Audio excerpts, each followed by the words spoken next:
What's up, Jet Nation? Are you in the mood to talk about some football now that all the baloney is starting to get further in our rearview mirror? Well, let's talk about the potential defensive breakout players for 2020 when I come back in Kansas. All right, Jet Nation, like I said, I am coming to you from Kansas. As you can see, there is a field behind me with some sort of crop.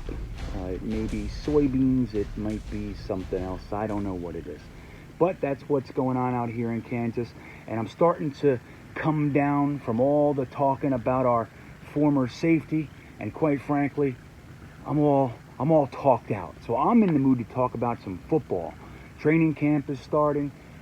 We have things going on. It's very weird. We don't know exactly how this is going to progress. But one thing that is going to happen, if we do in fact have a season, is players are going to do well. Some are going to surprise. Some are going to disappoint. But people are going to play football. Let's start with our defensive line. Who on the defensive line is going to have a breakout season this year? Or the candidate that is most likely to have a breakout season? We have a pretty stout defensive line. We got Nathan Shepard coming into his own. We got Kyle Phillips. We got Fadukasi. All these guys that are kind of unsung heroes, under the radar types, but that are very stout, very manly men in there. But I really do believe, even though I wouldn't have drafted him, I think this is the year of Quinnen Williams. He had 2.5 sacks last year. Let me see what else he had. He had 28 tackles, 15 solo, and 4 for a loss. But let's remember something. Two things. One is he was playing with a high ankle sprain throughout most of the year. Number two, coming from college into the NFL, very difficult. And also, he was a little chubbaroony. So this is why I think that he is going to have a breakout season. Number one, he had those 2.5 sacks. Now, he had at least 3 other potential sacks where he was right there on top of the quarterback, blew through the offensive line like a bat out of hell, beat his man, and was able to get right to the quarterback and miss the tackle. Probably overconfidence, thinking that in college these guys just go down. In the NFL, they don't go down, man. So, but that's 3 more sacks right there, okay? Now, if he would have had 5.5 sacks for his rookie season, wouldn't we all feel better about that? I personally would. That's a decent rookie season. Maybe not for the 3rd overall pick, I get it, but it would have been a good rookie season, and we would have had a nice foundational building block there, and we would all feel better. But here's the thing. I don't ignore that sort of stuff. He's year 2 in Gregg Williams' defense. He had a whole offseason knowing what the NFL is like and all that, but the silver lining, this guy hasn't had an Oreo in months. He completely changed his entire dietary regimen. He's much healthier. He's working on getting stronger. He's really working on agility and speed. This guy, and he's really working on it. Yeah, all the guys say they're working on it and they're working hard and all that stuff on their Instagram videos. Quinnen Williams is actually working his ass off. And that is why he is going to come in and be the standout breakout player on our defensive line. Here's my prediction: 8.5 sacks, 12 tackles for loss. I know that's a big one. 12 tackles for a loss, 51 tackles with 32 solo. That's my Quinnen Williams numbers. Now let's move it back to our linebackers. The guy that is going to turn a lot of heads and make a lot of people remember who he is none other than Avery Williamson. In 2018, his last year that he played for 16 games, okay? So another one, not injury-prone, had a freak injury, It happens. He had a pick, 2 forced fumbles, 2 fumble recoveries. They were different fumbles, so that's 4 fumbles in my book. That's 4 impact plays, all right? 3 sacks, 120 tackles, 80 solo, with 6 of them being for losses. The guy is a stud. And now, just for comparison's sake, those numbers are actually better than C.J. Mosley's for the same year. Now, again, there's a lot more talent around C.J. Mosley, so there's that. But numbers are numbers, and Avery Williamson is way up there in the better inside linebackers in the NFL, and he's going to show us all that. This year, he is my breakout candidate for our linebacking core. He will have 110 tackles. He's going to have 3 sacks, 2 picks, 10 tackles for a loss. How's that sound? You like Avery Williamson?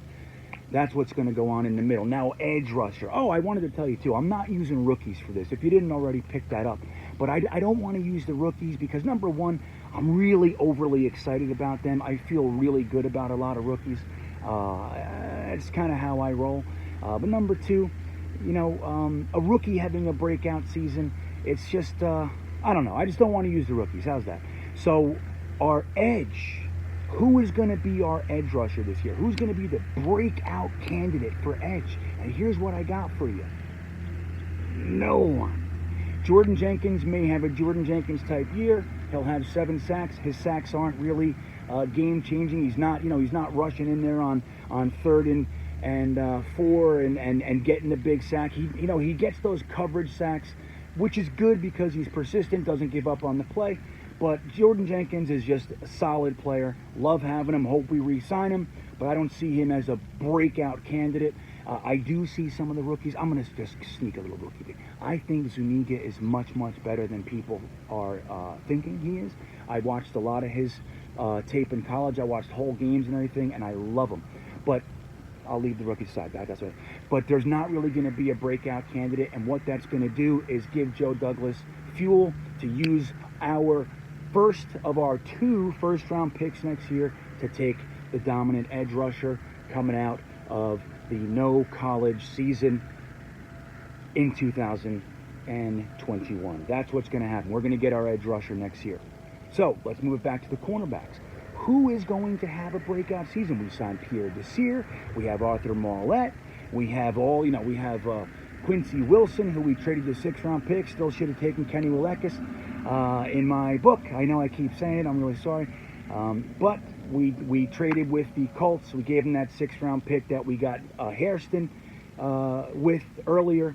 That's the same 6th-round pick, and we sent it back to him for another cornerback. I don't know. Maybe that guy's pretty good. But I think our breakout candidate is going to be none other than Blesson Austin, and here's why. Not because he's the cliche name to say right now. I think that when Gregg Williams benched his ass last year, I think that he is going to learn the lesson. He came in, he spent most of the year getting healthy, which was really, really good. Came in, played well, and he was talking smack, and really kind of, I saw him like poking people in the face kind of thing, being kind of punky right out of the gate.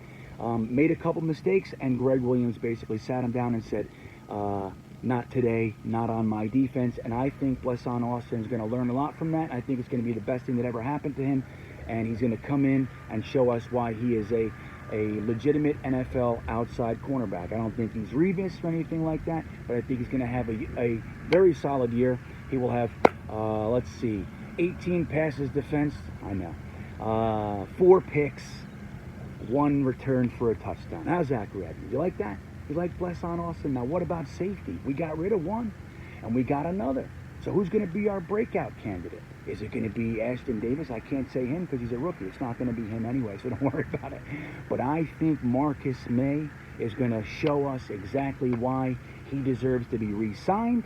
Marcus Maye is going to have 4 picks. He will, he's going to play well.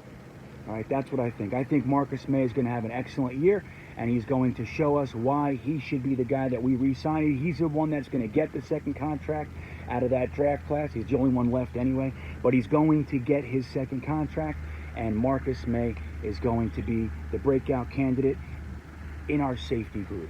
So don't forget, go to jetnation.com. We're still talking about football. We're ramped up, man. We are just getting going. All off season, that place was rocking, but now it's picking up and it's rocking even better. If you like talking Jets, no place better than jetnation.com, and you can get all your news. The best podcast on the Jets. I love O'Leary. I love lots of podcasts, but I think the best one is Jet Nation with Glenn Naughton and Alex Varela. Go and listen to them wherever you listen to podcasts. And I will be back from another state. Go Jets.